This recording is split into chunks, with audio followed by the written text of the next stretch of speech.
Hello friends, आज मैं आप सभी के लिए स्टोरी ऑफ इंग्लिश का ऑब्जेक्टिव क्वेश्चन लेकर आया हूं, जो ओल्ड इंग्लिश, मिडिल इंग्लिश और मॉडर्न इंग्लिश को होने वाला है। तो आप इस वीडियो को अंत तक बने रहें। चलिए स्टार्ट करते हैं पहले क्वेश्चन से। पहला क्वेश्चन है, the English language is much younger than. जो इंग्लिश लैंग्वेज है वो मच यंगर है, यानी सबसे युवा लैंग्वेज है। किससे? तो पार्सियन से, ग्रीक से, संस्कृत से या लैटिन से। तो इनमें से कोई भी ऑप्शन आपको होगा तो वो उसका आंसर हो जाएगा। सेकंड क्वेश्चन है, who where called together the Anglo section. किसको एंग्लो सेक्शन कहा जाता था? तो एंग्लो सेक्शन जो है ना, वो तीन से मिलकर बना हुआ था। एंगल, सेक्शन और जूट, ये तीन से मिलकर के बना हुआ था एंग्लो सेक्शन। तो ये आपको याद रखना है, एक, दो और तीन। और तीसरा क्वेश्चन की तरफ अगर बढ़े तो तीसरा है, who gave England it's name and language. किसने इंग्लैंड को इसका नाम और भाषा दिया? तो एंग्लो सेक्शन से जब आए थे इंग्लैंड में तो इसका नाम और इसका भाषा दिया था। चलिए फोर्थ नंबर क्वेश्चन है, द ओ ई पीरियड। ओ ई का मतलब यहाँ पे ओल्ड इंग्लिश से है, ओ ई का मतलब हुआ ओल्ड इंग्लिश। तो Old English period, the two major influences were. तो ओल्ड इंग्लिश पे सबसे ज़्यादा इन्फ्लुएंस किस लैंग्वेज का पड़ा था? तो ओल्ड इंग्लिश पे सबसे ज़्यादा इन्फ्लुएंस पड़ा था लैटिन और स्कैंडिनेवियन को। आपको याद रखना है, लैटिन और स्कैंडिनेवियन को पढ़ा था। अगला क्वेश्चन है, the golden period of old English literature was the era of. तो किस किस समय में जो इंग्लिश का जो समय था वो गोल्डन था, जो इंग्लिश का जो पीरियड था वो गोल्डन था। तो वो किंग अल्फ्रेड के समय में ओल्ड इंग्लिश का जो पीरियड था वो गोल्डन था। इसके शासनकाल में बहुत सारे लिटरेरी काम हुए हैं। सिक्स नंबर क्वेश्चन है, the period of old English starts. Old English का पीरियड कब स्टार्ट होता है? तो ओल्ड इंग्लिश का पीरियड स्टार्ट होता है 449 एडी में होता है। 449 एडी से लेकर के, आपको बता दें, 1066, 449 से लेकर के 1066 तक इनका पीरियड रहता है ओल्ड इंग्लिश का। चलिए आगे बढ़ते हैं सेवन नंबर क्वेश्चन की तरफ। तो सेवन नंबर में है, dash was the not a single uniform language. कौन सा भाषा सिर्फ सिंगल यूनिफॉर्म लैंग्वेज नहीं था? तो ओल्ड इंग्लिश नहीं था। ओल्ड इंग्लिश क्या था? सिंगल यूनिफॉर्म लैंग्वेज नहीं था। क्योंकि उस वक्त क्या था, अलग अलग समय में अलग अलग तरह के लोग बोला करते थे। यानी एक ही इंग्लिश था लेकिन अलग अलग तरह से बोला जाता था। आज क्या है ना कि ग्लोबल स्टैंडर्ड लैंग्वेज है, जो सब जगह सेम है, सब जगह वही वर्ड यूज होते हैं। लेकिन पुराने ज़माने में ऐसा नहीं था, एक वर्ड का इंग्लिश में ही अलग अलग मतलब हुआ करते थे। तो चलिए एट नंबर में आएंगे, तो how many dialects of old English. Old English से कितने डायलेक्ट्स है? तो ओल्ड इंग्लिश के डायलेक्ट्स है फोर। ओल्ड इंग्लिश के कितने डायलेक्ट्स है? फोर डायलेक्ट्स है। चलिए नाइन नंबर में आएंगे, the Anglo Saxon belong to dash tribe. Anglo Saxon किस ट्राइब से बिलोंग करते थे? तो एंग्लो सेक्शन बिलोंग करते थे जर्मनिक ट्राइब से। ये जर्मनिक ट्राइब से बिलोंग करते थे। तो आपको याद रखना है, जो एंग्लो सेक्शन थे वो जर्मनी से आए थे, इसीलिए ये जर्मनिक ट्राइब से बिलोंग करते थे। क्वेश्चन नंबर 10 है, Norman conquest took place in dash.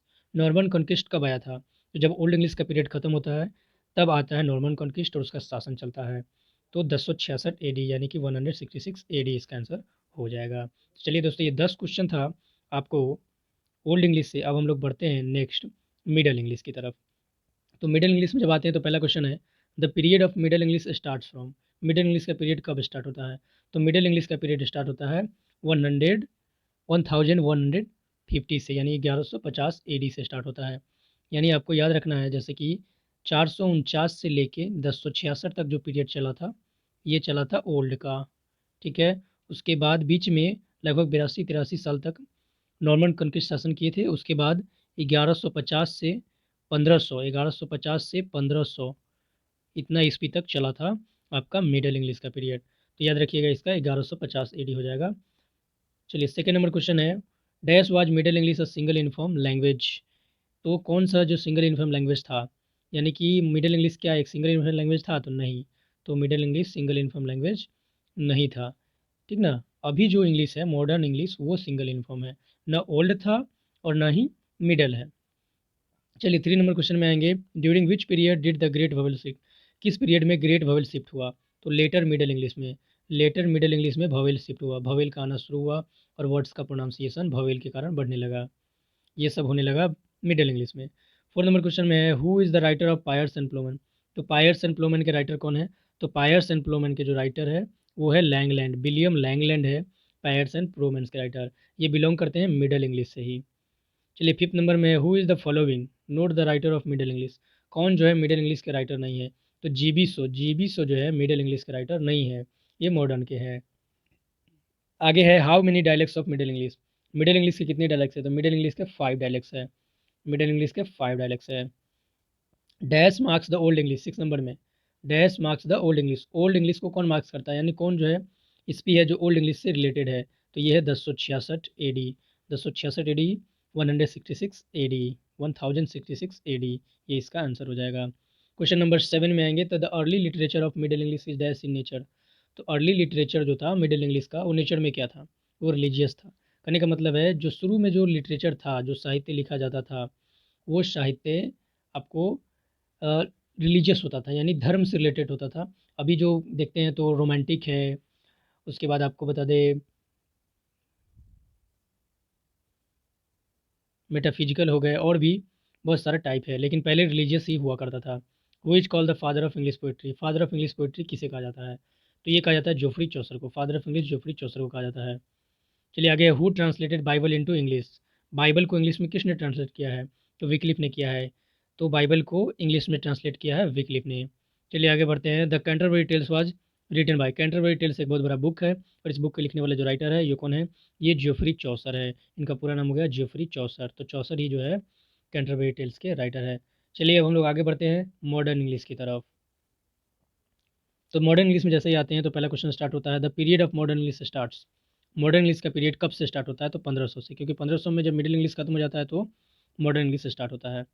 अगला क्वेश्चन है, डैश वाज मॉडर्न इंग्लिश और सिंगल इन्फॉर्म लैंग्वेज। कहने का मतलब है क्या modern English single inform language था? तो बिल्कुल था। आपको पहले ही बता दिए कि सिर्फ ओल्ड इंग्लिश और middle English single inform language नहीं थी, बाकी मॉडर्न इंग्लिश क्या था? ये सिंगल इन्फॉर्म लैंग्वेज था। तो यहाँ यस हो जाएगा। आगे बात करें तो सेकेंड थर्ड नंबर क्वेश्चन है, who brought revolution by introducing printing technology in England. England में प्रिंटिंग टेक्नोलॉजी किसने लाया? तो इंग्लैंड में प्रिंटिंग टेक्नोलॉजी लाया विलियम कैक्सटन ने। ये बहुत फेमस क्वेश्चन है दोस्तों, इसको जरूर से जरूर याद कर लीजिएगा। विलियम कैक्सटन ने। Indian belongs to dash family. Indian किस फैमिली से बिलोंग करते हैं? तो इंडियन बिलोंग करते हैं इंडो यूरोपियन फैमिली से। थर्ड नंबर क्वेश्चन में है इंडो यूरोपियन फैमिली से ये बिलोंग करते हैं। चलिए, which language proved a power house of literary activity. किस लैंग्वेज को लिटरेरी एक्टिविटी का पावर हाउस कहा जाता है? यानी कि साहित्यिक एक्टिविटी का, साहित्यिक क्रियाकलाप का पावर हाउस किसे कहा जाता है? तो वो इंग्लिश को ही कहा जाता है, क्योंकि जनरली जो साहित्यिक चीज़ें हुई है विलियम शेक्सपियर के बाद जितने सारे ऑथर आए हैं वो सब ज़्यादातर आपको इंग्लिश में ही हुई है, इसीलिए इंग्लिश को हम लोग पावर हाउस कहते हैं। फिफ्थ नंबर है, who is the writer of Faerie Queene. तो फेरी क्वीन के राइटर कौन है? तो फेरी क्वीन के राइटर है एडमंड स्पेंसर, आपको याद रखना है। सिक्स नंबर में who publish a dictionary of the English language. Dictionary of the English language को किसने पब्लिश किया? डॉक्टर सैमुअल जॉनसन ही जो थे, जो पहला डिक्शनरी लॉन्च किए थे। तो डिक्शनरी का जो पहला पब्लिकेशन, पहला एडिशन आया था डॉक्टर सैमुअल जॉनसन के द्वारा। क्वेश्चन नंबर 7 में इंडस्ट्रियल रेवोल्यूशन टुक प्लेस इन। जो औद्योगिक क्रांति थी वो कहाँ पे हुई? तो औद्योगिक क्रांति हुई थी आई थिंक 60 के डिकेट्स में, तो वो इंग्लैंड में ही हुई थी। चलिए आगे है क्वेश्चन नंबर 8 में, how many dialects of modern English. Modern English के कितने डायलेक्ट्स है? तो मॉडर्न इंग्लिश के कोई डायलेक्ट्स नहीं है। जैसा कि हम लोग देखे हैं कि ओल्ड इंग्लिश के 5 थे, मिडिल के 4 थे, और मॉडल के कोई डायलेक्ट्स नहीं है, क्योंकि हर जगह वही है। आप इंग्लैंड में चले जाइए, वहाँ पर भी इंग्लिश का वही मतलब है, जैसा हम लोग बोलते हैं वही भी बोलते हैं। आप चाइना चले जाइए, जापान चले जाइए, और कहीं भी किसी भी देश में जाएंगे तो इंग्लिश सब जगह सेम ही है, इसलिए आज के समय में इंग्लिश का कोई डायलेक्ट नहीं है।